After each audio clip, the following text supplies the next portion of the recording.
A man who was here that night estimated there were almost 300 in the house. As we go through the rooms, or you all walk through them, imagine seeing 40 or 45 wounded in every room. They jammed them into every corner they could because there was nothing else out here. Between here and the Carter house, there's just farmland. When the house is filled, they start putting them in the outbuildings. There may have been as many as 600 or 700 here because Loring had about 750 wounded.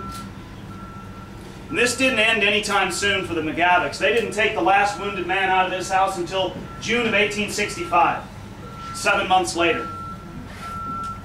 This drug on for them, it must have almost seemed indefinitely. But what you also see here, what you see at the Carter house, and what you'll see in a lot of places in this town as you visit here this weekend, you've heard a lot of bad. There's a lot of good.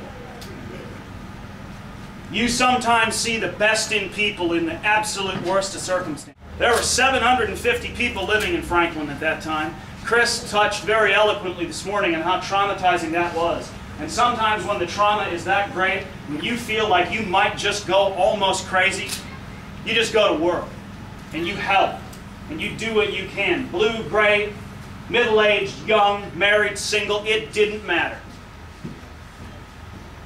The chaplains, the doctors, the family, the agents of the U.S. Christian Commission, young missionaries and nuns who showed up here for weeks and took care of the wounded.